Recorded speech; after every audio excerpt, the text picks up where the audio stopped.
Chief Guest Dr. Tolkapi Narasu to address the gathering.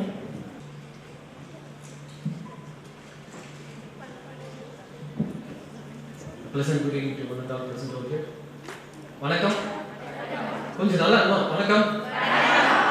பயந்துட்டே இருக்கேன். வேலைக்கு ஃபங்க்ஷன் எப்படி பாதி பேராக இருப்பாங்களா அப்படின்னு ராஜி மேடம் கேட்டோன்னே எப்படி இருப்பாங்கன்னு நினைக்கிறேன் சார். டீ பிரேக் முடிச்சோடனே பார்த்தோன்னே எனக்கே மனசு சந்தோஷமாக இருக்குது. அப்போ பரவாயில்ல ஏதோ கொஞ்சம் ஃபுல்லாக இருக்குது அப்படின்னு சொல்லிட்டு வெரி ஹாப்பி. அதில் முக்கியமாக என்னென்னா இந்த வைஸ் பிரசிடென்ட் மேடத்துக்கு வந்து அந்த இதெல்லாம் ஃப்ரீடம்லாம் வைக்கும்போது பின்னால் ஒரு மேடம் சொன்னாங்க, அந்த பாட்டு கொடுங்க நான் 10 நிமிஷத்துக்கு போனால் பார்த்துட்டே தான் இருந்தேன். பாடத்தை தெரிஞ்சுதான் நான் கூட எழுதி போட்டு ரொம்ப செம்மையாக இருந்தது. கேட்டோடனே அப்படிதான் அதே மாதிரி தான் பார்த்துட்டு என்ன சார் வரும்போது இப்படி ஒரு மொபைல் இப்படி எடுத்து 10 ரூபி அங்கே கீழே விழுந்தது. பாட்டுலாம் தான் எடுத்து போல ஏதாவது 10 ரூபாவது எடுப்பாங்களான்னு பார்த்தேன். அதுவும் யாரும் எடுக்கல. கடைசியாக நான் தான் எடுத்துருந்து சார் கையில் கொடுத்தேன். விசில் அடிக்கல. ஆமாம் எனக்கு எதுவும் கிரீடம்லாம் எதுவும் வைக்கல. பரவாயில்ல. அதில் ரொம்ப சந்தோஷமான ஒரு விஷயம் எப்படின்னா மதியம் லஞ்சு சாப்பிடும்போது நான் என் பையனுக்கு ஊட்டிகிட்டு இருந்தேன்னா அதை பார்த்துட்டு ஒரு மேடம் பார்த்து சொன்னாங்க, சார் எவ்வளோ அம்மா மாதிரி ஊட்டுறாங்க பாருங்க, இப்படி இல்லை அப்பான்னா இப்படி இல்லை இருக்கணும் அப்படின்னு சொன்னாங்க. அவங்களுக்கு தெரியாது எங்கள் 2 பேருக்கு சேர்ந்து ஒரே டோக்கன் தான் கொடுத்தாங்க அப்படின்னு. நிறைய விஷயங்கள் இல்லை வருத்தப்படாதீங்க. அப்புறம் வந்து என்ன இந்த மாதிரி எங்கள் காலேஜ்லாம் ஜேசி கீதா சரவணகுமார் ஒர்க் பண்ணுறாங்க. அவங்ககிட்ட கேட்டேன், என்ன கீதா இப்படி என்ன வந்து சீஃப் கெஸ்ட்டாக கூப்பிட்டுருக்காங்களே, இது வந்து ஜேசி மகளிர் மாநாடு வேறு போட்டிருக்காங்க அப்படின்னு கீதா சொன்னாங்க, இல்லை சார் அங்கே எப்போவுமே இளமையாக இருக்கிறவங்கலாம் சீஃப் கெஸ்ட்டாக கூப்பிடுவாங்க அப்படின்னு சொன்னாங்க. அது எனக்கு ஒரு சந்தோஷமாக இருக்கும். Okay it was wonderful moment to be here. என்ன சொல்லலாம் அப்படின்றதுலாம் தெரியாமல் அப்படியே வந்தேன். காலையில் ஏரிக்கெல்லாம் போயிட்டு எல்லாம் க்ளீன் பண்ணிட்டு வீட்டுக்கு வந்தோடனே ஒரே அமைதியாக இருந்தது. அப்பா இன்னைக்கு தான் நிம்மதியாக இருக்கும் வீட்டில் நினச்சேன். என்னன்னா என் வீட்டுக்காரமாவும் குழந்தைங்களும் எல்லாம் இந்த ஜேசி மீட்டிங் வந்துட்டாங்க. ஸோ சந்தோஷமாக அப்படி இருக்கும் பொழுதே என் மனசுக்குள்ளே பொங்கி நிறைய விஷயங்கள் வந்தது. அதை சொல்கிறதுக்குள்ள ஒரு சின்ன கதை. அது வந்து இது பர்மிஷனோட தான் நான் வந்து பிரபு சார் பர்மிஷன் கேட்டேன். சார் உங்களை வச்சு ஒரு சின்ன ஒரு கதை சொல்லிக்கிறேன் அப்படின்னா, சார் எதுவும் போட்டு கீட்டு தள்ளிட மாட்டீங்களா பேச? நிச்சயமா இல்லை, உங்களுடைய அழகை பற்றி தான் நான் பேச போகிறேன். கவலைப்படாதான் என்ன அப்படின்னா இது இந்த க்ரௌடுக்கு எந்த அளவுக்கு ஒத்து வரும்னு தெரியாது. பட் நம்ம இதை ரசிக்கலாம். பிரபு சார் மாதிரி ஒரு அழகான ஒருத்தருக்கு 4 ஒய்ஃப்ங்க.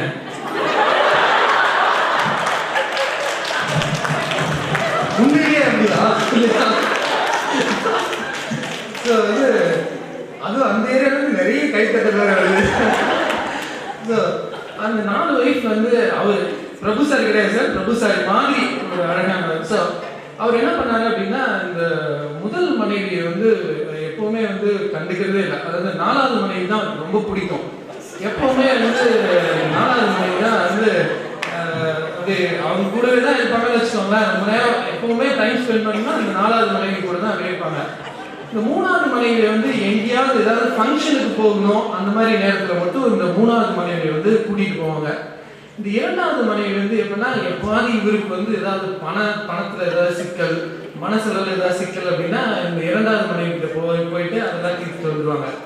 கடைசி வரைக்கும் முதல் மனைவியை கண்டுக்கிட்டதே இல்லைங்க. இப்படி ஒருத்தர் உலகத்தில் வாழ்ந்துட்டு திடீர்னு பார்த்தா அவருக்கு வந்து மரண படுக்கையில் படுத்துறாரு. டாக்டர் வந்து, சார் உங்களை சொல்லவே சொன்னீங்க மாறி இருக்கிறதா சொன்னாங்க. டாக்டர் சொல்றாரு, இல்லை வந்து உங்களுக்கு வந்து அவ்வளோதான் முடிஞ்சு போச்சு. அங்கிருந்து சார் சைகை கேட்கறாரு, எனக்கு தெரியும் உங்க ஒரு சீக்கிரட்லாம்.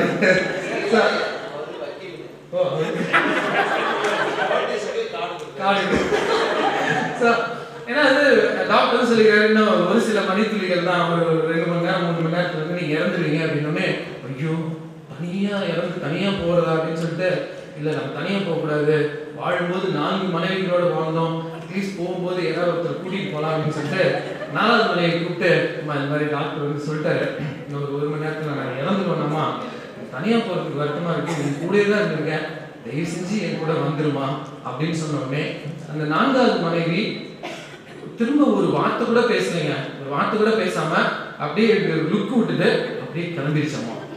மனுஷன் அப்படியே நொந்து போயிட்டு பாரி இப்படியா, நான் உங்க கூட தானே வாழ்க்கை பூரா இருந்தேன், இப்படி ஒரு வார்த்தை கூட பேசாம போயிட்டே அப்படின்னு சொல்லிட்டு நொந்து போயிட்டு சரி ஓகே ரைட் அப்படின்னு சொல்லி மனசை தேத்திட்டு 3வது வயசு கூப்பிடுறாரு. அம்மா இந்த மாதிரி ஆகி போச்சு, நீ வந்தனா பரவாயில்ல, நீ கூட வந்தனா நிம்மதியாக இருக்கும் அப்படின்னோடனே 3வது மனைவி வந்து சொல்லிச்சாமா, சரி லைஃப் இஸ் ஸோ பியூட்டிஃபுல், வாழ்க்கை வந்து ரொம்ப ரொம்ப அருமையான விஷயம், நீங்கள் போயிட்டீங்கன்னா நான் இன்னொருத்தர் கல்யாணம் பண்ணிட்டு சந்தோஷமாக இருக்க போகிறேன் அப்படின்னு சொல்லிட்டு 3வது மனைவி கிளம்பிடுச்சு. அப்புறம் 2வது மனைவி கூப்பிட்டாரு. ஏன்னா வேறு வழி இல்லை. 2வது மனைவி கூப்பிட்டோன்னே அவர் 2வது மனைவி இதுதான் சொன்னோன்னே 2வது மனைவி சொல்லிச்சோமா, பாருங்க என்னால் உங்கள் கூடலாம் வர முடியாது, வேணுமா அந்த சுடுகாடு வரைக்கும் வேணுமா நான் வரேன், அதுக்கு மேலே என்னால் வர முடியாது அப்படின்னு சொல்லிட்டு அந்த அம்மாவும் கிளம்பிடுச்சு.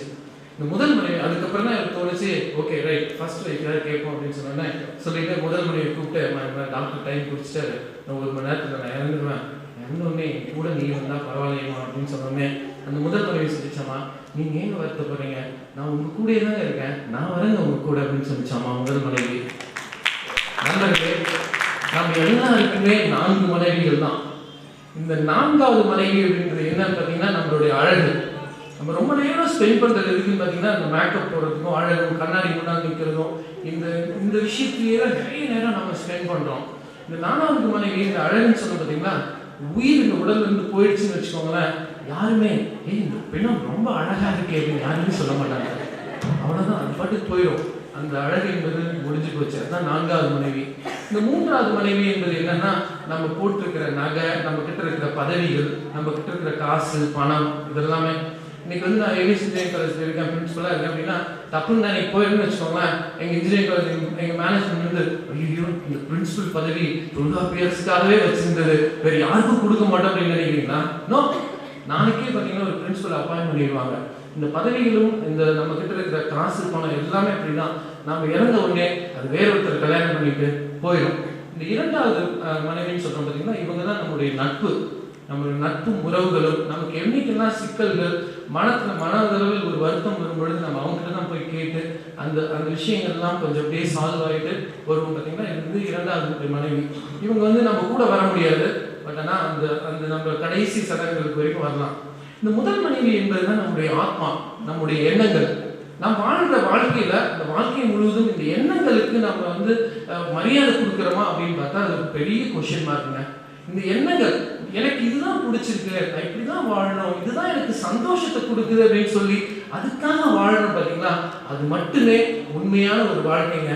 ரொம்ப அழகா சொன்னாங்க. சக்சஸ் அப்படின்றதுக்கு ஒரு டெஃபினிஷன் கேட்கும் பொழுது ரொம்ப அழகா சொன்ன விஷயம் என்ன அப்படின்னு பார்த்தீங்கன்னா, உங்கள் வாழ்க்கையை திரும்பி பார்க்கும் பொழுது நீங்கள் சந்தித்த விஷயங்கள் அனைத்தும் உங்களுக்கு சந்தோஷத்தை கொடுத்துச்சுன்னு வச்சுக்கோங்களேன், அதுதான் உங்களுடைய சக்சஸ்ங்க. நீங்க திரும்பி பாருங்க வாழ்க்கை இப்படி எப்படி இருந்தது அப்படின்னு சொல்லிட்டு. ஸோ அதனால என்னைக்குமே நம்ம எண்ணங்களுக்கு நல்ல மரியாதை கொடுங்க. அந்த எண்ணங்கள் போல நல்ல சந்தோஷமா இருந்தீங்கன்னா நிச்சயமா நம்ம வாழ்க்கை ரொம்ப பிரகாசமாக அமையும். இந்த 1.5 மணி நேரம் வீட்டில் சும்மா இருந்தேன்னு சொன்னீங்களா, அப்ப வந்த விஷயங்கள் தான் இது. பெண்ணே சிறகை விரி, வானம் வசப்பட்டு உந்தன் வாசத்தால் மழை பொழியட்டும். சிறகை விரி, இங்கே பார்க் பிளாசா வா, நீ பார்க்கலாம் அழகு மங்கையரின் அணிவகுப்பை, நீ கேட்கலாம் சாதனை மங்கையரின் புன்சிரிப்பை. இங்கு விருதுகள் வழங்கப் போகிறார்களாம். விருதுகள் இவர்களின் அழகு சிரிப்புக்கா அல்லது அருமையான சாதனைக்கா? ராஜி மேடமே தான் கேட்க வேண்டும். பெண்ணே, பிரபு சார் கூட கேட்க நினைக்கிறேன். பெண்ணே சிறகை விரி, விடிகாலை எழுந்து வாசல் கூட்டி நீர் தெளித்து வண்ண கோலம் போட. அபார்ட்மெண்ட்ல வாழ்றவங்களுக்குலாம் என்ன பண்றதுன்னு எனக்கு தெரியாது. சிறகை விரி, சுவையான காஃபி போட்டு என்னையும் நம் பிள்ளைகளையும் எழுப்பிவிடு. காஃபியின் சுவைக்கு காரணம் சர்க்கரை அல்ல, உந்தன் அழகு கரங்கள். உடனே நீங்களாம் முறைக்கிறது தெரியுது, காஃபி போடுறதுதான் நாங்களாம். அப்புறமா என்ன, கவலைப்படாதே, டம்ளரை நான் கழுவி வைக்கிறேன்.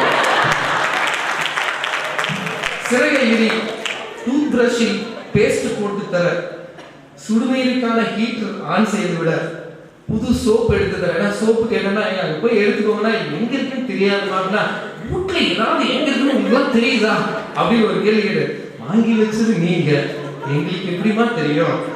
புது சோப்பை எடுத்து தர, உடல் துடைக்க துண்டுத்தை எடுத்து வர, நான் போடும் ட்ரெஸ்ஸை எடுத்து வைக்க, எங்கள் ஷூக்கெல்லாம் பாலிஷ் போட்டு வைக்க சிறகை விரி. அதுல முக்கியமான விஷயம் என்னன்னா, குழந்தைங்களுக்கு இந்த இட்லி ஊட்டுறது, தோசை ஊட்டுறது, அதுக்கப்புறம் அவங்க வச்சுட்டு போற மீதி இட்லியும் தோசையும் சாப்பிடுறது, இதெல்லாம் எக்ஸெட்ரா எக்ஸெட்ரா. பெண்ணே சிறகை விரி, அலுவலகத்தில் உன்னுடன் வேலை செய்பவரிடம் அல்லது உன்னிடம் வேலை செய்பவரிடம் அன்பு செலுத்த. நம்ம நிறைய நேரங்கள் என்ன பண்றோம் அப்படின்னா we find fault on others.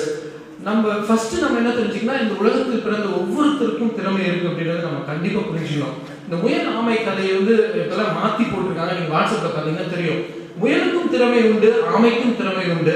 அவர்கள் அந்த அந்த ஃபீல்டை மாறும் பொழுது ரெண்டு பேருமே ஜெயிப்பாங்க. இப்ப எல்லாருக்கும் திறமை இருக்கு அப்படின்ற எண்ணம் நமக்குள்ள வந்துச்சு அப்படின்னா நிச்சயமா எந்த சண்டை சச்சரவுகளும் வராதுங்க. பட் ஒரு சில நேரங்களில் நாம் என்ன நினைக்கிறோம்னா, எனக்கு மட்டும்தான் திறமை இருக்கு என்று நினைப்பதால் தான் நிறைய கருத்து வேறுபாடுகள் நிலவுகிறது. அதை விட்டுட்டு எனக்கும் திறமை உண்டு, மற்றவர்களுக்கும் திறமை உண்டு அப்படின்ற எண்ணம் வந்துச்சு அப்படின்னா அந்த இடத்துல உண்மையிலேயே ரொம்ப ரொம்ப அருமையான ஒரு அமைதி நிலவும், ஒரு அன்பு எல்லாருக்கிட்டையும் இருக்குங்க. when you respect others talent, your talent will be automatically respected. So give compliment each other. அதுதான் ரொம்ப ரொம்ப முக்கியம். ஒண்ணுல நான் மட்டும் என் வீட்டுக்கு வர மாட்டேன், ஏமா இன்னைக்கு வச்ச ரசம் நல்லா இருக்கே அப்படின்னு சொல்லிட்டேன் அப்படின்னா அன்னைக்கு 5 நிமிஷம் தான் ரசம் சேர்க்கிறதுக்கு ஸ்பெண்ட் பண்ணியிருப்பாங்க, அடுத்த நாள் அரை மணி நேரம் ஸ்பெண்ட் பண்ணி ரசத்தை வைப்பாங்க. ஏன்னா முதல் நாள் நல்லா இருக்குன்னு சொல்லிட்டோம்ல, அதுக்கப்புறம் பார்த்தீங்கன்னா டெய்லி அதே ரசம் வைப்பாங்க. அது வேற விஷயம். அந்த காம்ப்ளிமெண்ட் கொடுக்கறதுக்கு தயவு செஞ்சு தயங்காதீங்க. அப்பதான் அவங்க ஏங்க நீங்க இன்னைக்கு நல்லா நீட்டா கட்டிங் பண்ணிருக்கீங்க அப்படின்னு சொல்லுவாங்க. ஸோ சிறகை விரி, வாழ்வை நம்பிக்கையுடன் பார், உதாசீனப்படுத்தும் உறவுகளும் உன்னை உச்சத்தில் வைத்து பேசும், வாழ்வில் குறிக்கோளுடன் இரு, வாழ்க்கை வர்ண ஜாலமிடும்.